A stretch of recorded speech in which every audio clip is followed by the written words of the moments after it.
大家好，欢迎来到 YouTube 频道詹姆斯的技术世界。这一期 Windows Server 2025知识分享，我们来学习服务器中非常基础但又非常重要的磁盘管理。在本期视频中，我会带大家从零开始讲解基本磁盘的设置，包括添加磁盘、新建简单卷以及删除卷的操作，同时还会深入讲解动态磁盘的创建与应用，涵盖跨区卷、带区卷、镜像卷以及 RAID 5卷的实际配置和使用场景。除此之外，我还会带大家做一个实际测试，在重新安装 Windows 系统之后，验证动态磁盘是否依然存在，帮助你更好地理解其底层原理。这些内容对于后续学习服务器存储管理、数据安全以及企业级应用部署都有非常重要的基础作用。如果你对 Windows Server 虚拟化或者存储技术感兴趣，欢迎订阅频道，点个赞支持一下。那我们开始吧。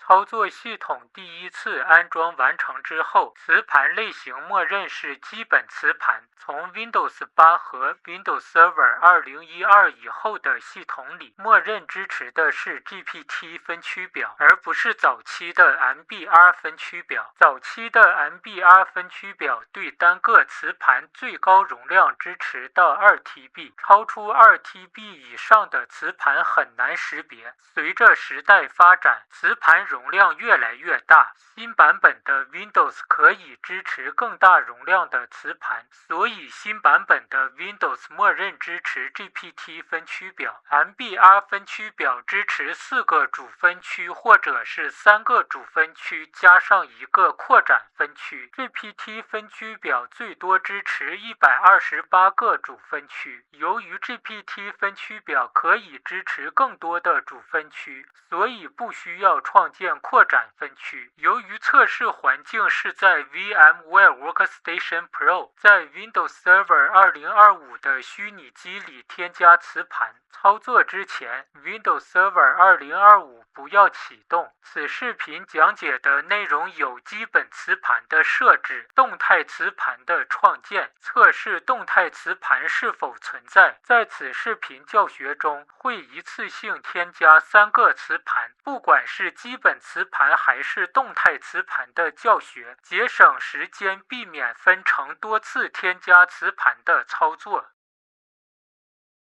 基本磁盘的设置分为3个步骤：添加磁盘、新建简单卷、删除卷。这里不需要第三方的工具软件。Windows Server 2025内置的磁盘管理能满足大部分的需求。第一步，添加磁盘。在 VMware Workstation Pro 选择 Windows Server 2025，鼠标右键，点击 Settings， 点击按，选择 Hard Disk， 点击 Next。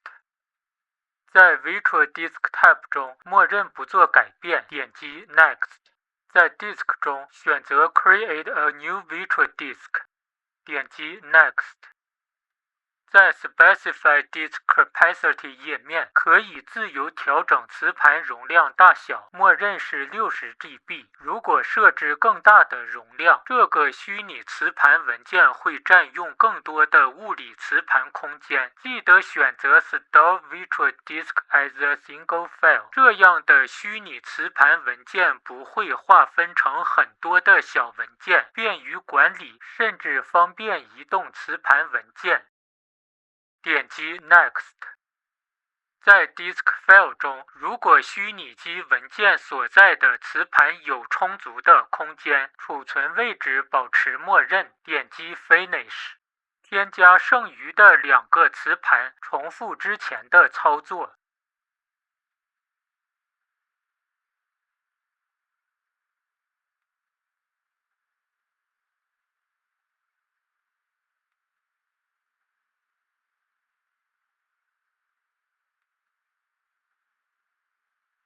添加完磁盘之后，启动 Windows Server 2025，直至进入服务器管理器。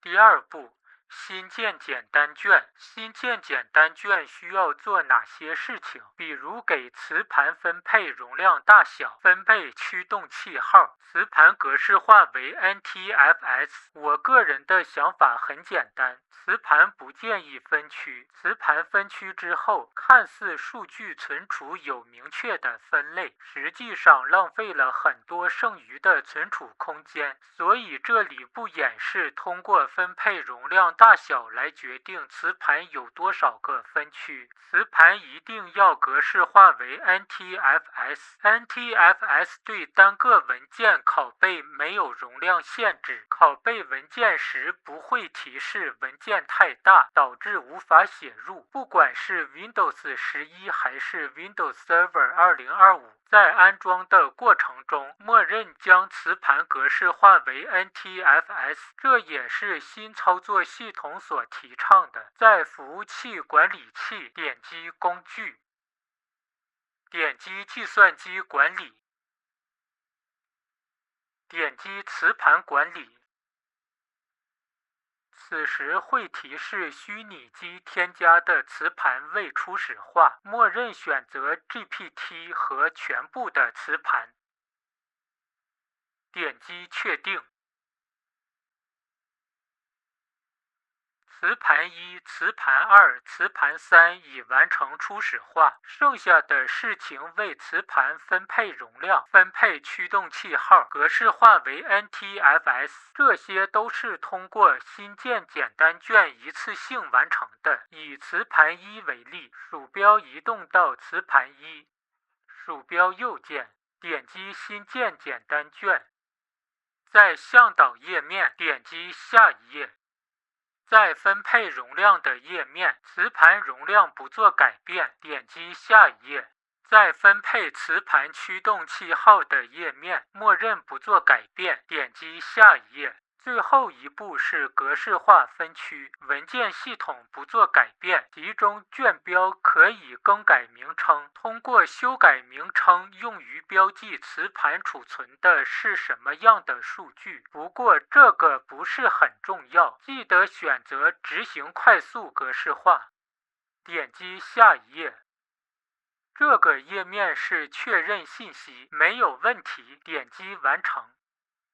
剩余的磁盘2和磁盘3操作流程一样，这里不做演示了。切换到此电脑，查看一下磁盘。第三步，删除卷。删除卷有2个方法可以操作。第一种方法可以通过磁盘管理的图形页面，第二种方法可以通过 Command Prompt 输入命令。删除卷之后，磁盘的数据会被删除，驱动器号要重新分配。操作之前注意备份数据，防止丢失。这里示范第一种方法，切换到磁盘管理。鼠标移动到磁盘1，鼠标右键，点击删除卷，点击是。操作已完成。接下来示范第二种方法，通过 Command Prompt 实现删除卷。在此之前恢复一下未删除卷的状态。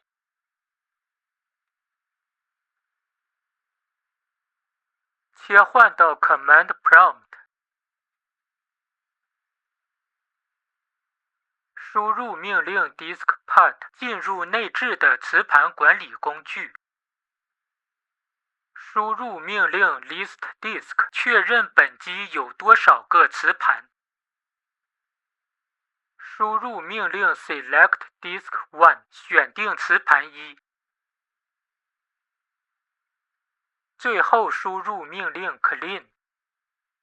成功地清除了磁盘1所有的信息。通过 Command Prompt 删除卷不光会删除磁盘的数据， GPT 分区表也会被删除。而通过磁盘管理删除，鼠标操作无法删除 GPT 分区表。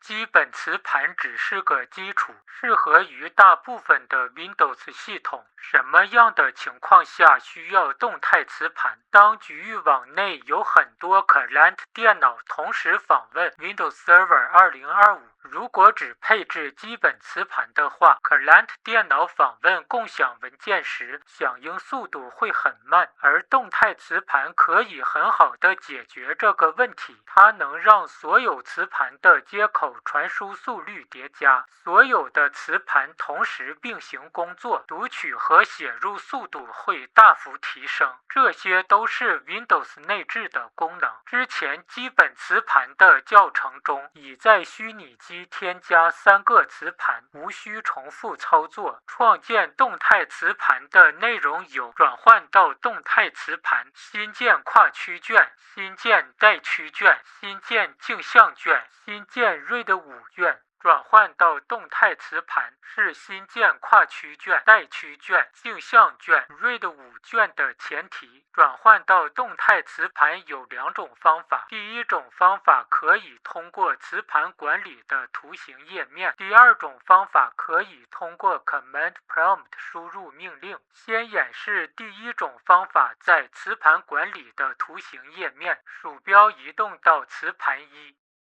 鼠标右键。点击转换到动态磁盘，此时弹出需要转换动态磁盘的窗口。除了磁盘1是已选择的状态，继续选择剩余的磁盘2和磁盘3。点击确定。接着演示第二种方法，是在 Command Prompt 输入命令 Convert Dynamic 操作之前，需要在磁盘管理的图形页面恢复成基本磁盘，这样就可以继续演示第二种方法，转换动态磁盘。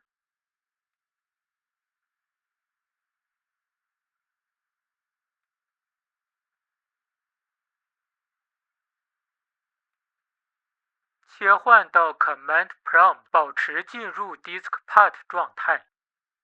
动态磁盘的转换需要逐个操作，输入命令 listDisk 确认磁盘的状态。输入命令 selectDisk1 选定磁盘1。输入命令 Convert Dynamic 将基本磁盘转换为动态磁盘。此时提示转换完成，剩下的磁盘2、磁盘3操作方法相同，继续转换磁盘2、磁盘3为动态磁盘。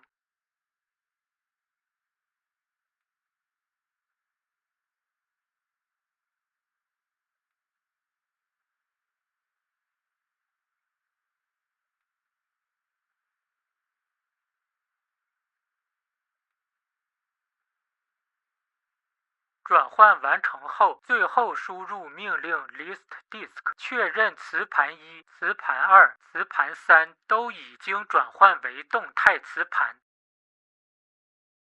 跨区卷将多个磁盘剩余未分配的空间合并到一起，容量叠加形成了一个逻辑卷。缺点是没有冗余和数据校验，若有一个磁盘损坏，整个逻辑卷的数据会丢失。跨区卷最低需要2个磁盘，这里以磁盘1和磁盘2为例。创建跨区卷之前，磁盘1和磁盘2都要创建简单卷，最后保留剩余未分配的空间，这样就可以演示如何创建跨区卷。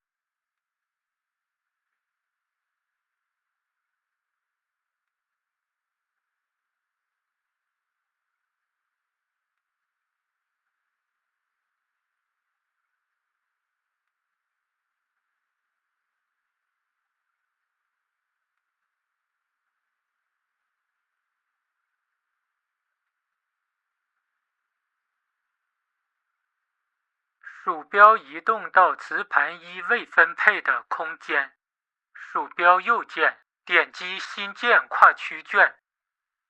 在向导页面点击下一页，选择可用的磁盘2，点击添加，点击下一页。在分配磁盘驱动器号的页面，默认不做改变，点击下一页。最后一步是格式化分区，文件系统不做改变，其中卷标修改名称为 Spanned Volume， 这样在此电脑可以看到手动创建的跨区卷。记得选择执行快速格式化。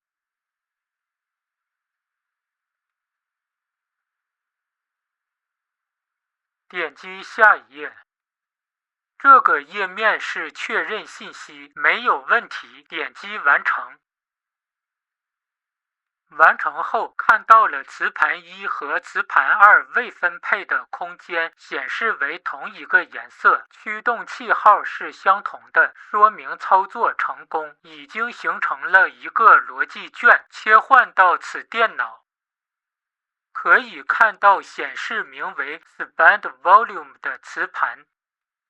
带区卷就是 RAID 0，将多个相同容量的磁盘直接合并，不光容量得到扩展，接口的传输速率叠加，大幅度提升读写性能。带区卷与跨区卷不同的是，跨区卷只是单纯的容量叠加，接口的传输速率不会得到提升。缺点是同样没有冗余和数据校验，若有一个磁盘损坏，整个逻辑卷的数据会丢失。带区卷最低需要2个磁盘，这里以磁盘1和磁盘2为例，创建带区卷之前，需要删除之前创建的跨区卷，并恢复为动态磁盘。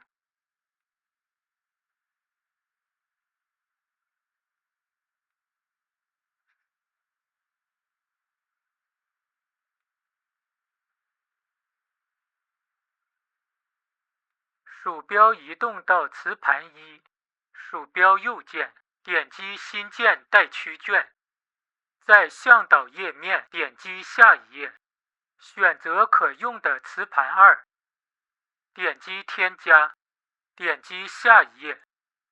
在分配磁盘驱动器号的页面，默认不做改变，点击下一页。最后一步是格式化分区，文件系统不做改变，其中卷标修改名称为 Strap Volume， 这样在此电脑可以看到手动创建的带区卷。记得选择执行快速格式化。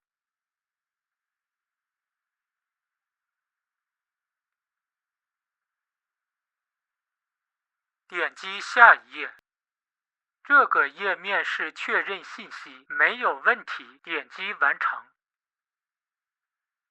完成后，看到了磁盘1和磁盘2显示为同一个颜色，驱动器号是相同的，说明操作成功，已经形成了一个逻辑卷。切换到此电脑，可以看到显示名为 Strapped Volume 的磁盘。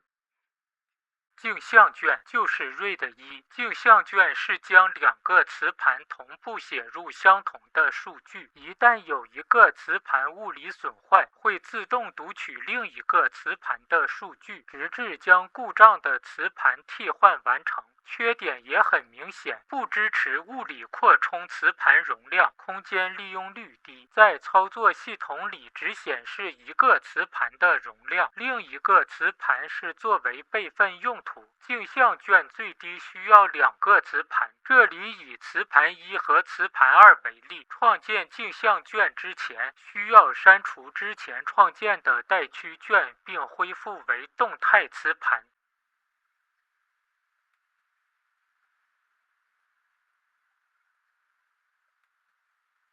鼠标移动到磁盘1，鼠标右键点击新建镜像卷，在向导页面点击下一页，选择可用的磁盘2，点击添加，点击下一页。在分配磁盘驱动器号的页面，默认不做改变，点击下一页。最后一步是格式化分区，文件系统不做改变，其中卷标修改名称为 Mirrored Volume， 这样在此电脑可以看到手动创建的镜像卷。记得选择执行快速格式化。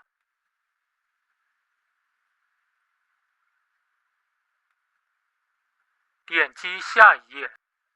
这个页面是确认信息，没有问题，点击完成。完成后看到了磁盘1和磁盘2显示为同一个颜色，驱动器号是相同的，说明操作成功，已经形成了一个逻辑卷。切换到此电脑，可以看到显示名为 Mirrored Volume 的磁盘。RAID 5卷带有数据校验的逻辑卷，数据分散储存在不同的磁盘里。RAID 5卷允许坏掉一个磁盘，当损坏的磁盘被替换以后，会从未损坏的磁盘读取校验信息来重建恢复数据，安全性非常高。缺点也很明显，磁盘空间的利用率低。创建 RAID 5卷以后，磁盘容量是 n-1，意味着3个磁盘只显示2个磁盘的容量总和，4个磁盘只显示3个磁盘的容量总和，以此类推。RAID 5卷由于在写入数据时多了校验过程，所以性能很慢，读取数据性能接近带区卷。RAID 5卷最低需要3个磁盘，这里以磁盘1、磁盘2、磁盘3为例。创建 RAID 5卷之前，需要删除之前创建的镜像卷，并恢复为动态磁盘。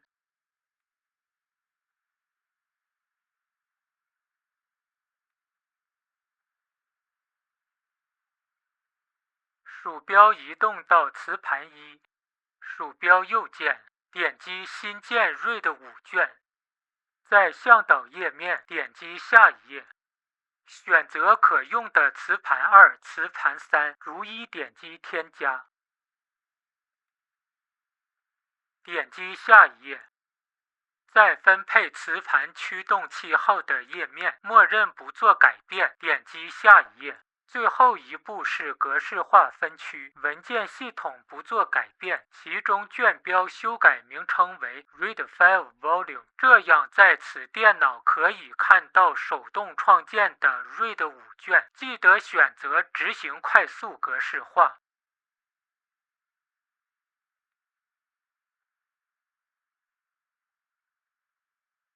点击下一页。这个页面是确认信息，没有问题，点击完成。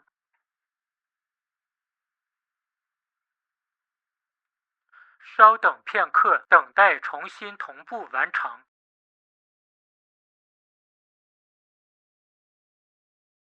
完成后看到了磁盘1、磁盘2、磁盘3显示为同一个颜色，驱动器号是相同的，说明操作成功，已经形成了一个逻辑卷。切换到此电脑，可以看到显示名为 RAID File Volume 的磁盘。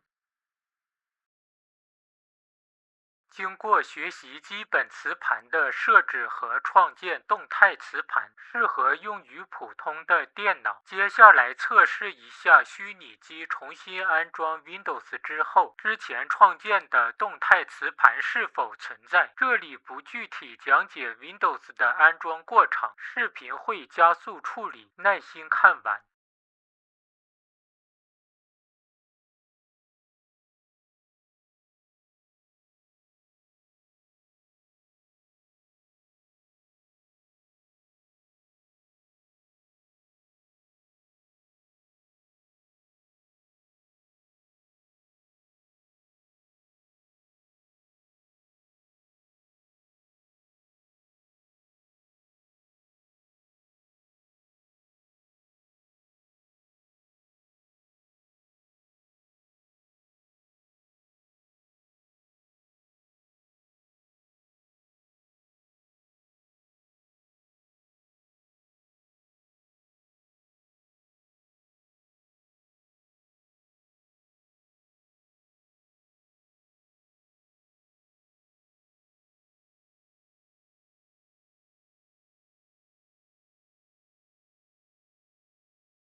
经过测试，即使 Windows 重新安装，不会影响之前创建的动态磁盘。原因很简单，动态磁盘的校验信息储存在不同的磁盘里，而不是在 Windows 所在的 C 盘。如果没有在此电脑看见磁盘，只需要在磁盘管理重新分配驱动器号即可。我个人观点是，如果要重新安装 Windows， 在主板的 BIOS 里先暂时关闭 SATA 接口的磁盘，避免在 Windows 安装的过程中误删磁盘。在 Windows 安装完成后，最后在主板的 BIOS 里打开 SATA 接口的磁盘。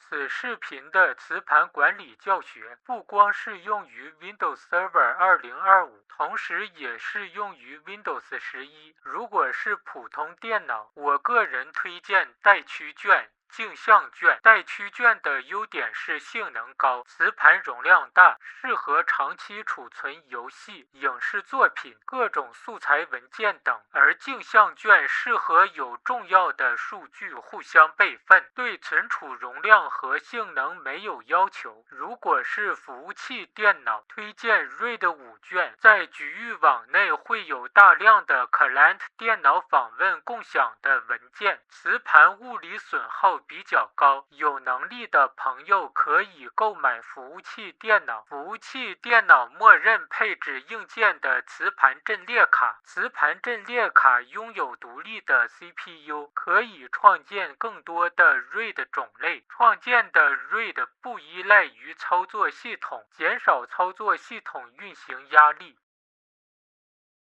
以上就是本期 Windows Server 2025知识分享的内容，希望对你有所帮助。如果你喜欢这样的技术教学，记得订阅频道詹姆斯的技术世界，也欢迎点个赞支持一下。有什么想学习的主题，都可以在评论区留言告诉我。我们下期影片再见。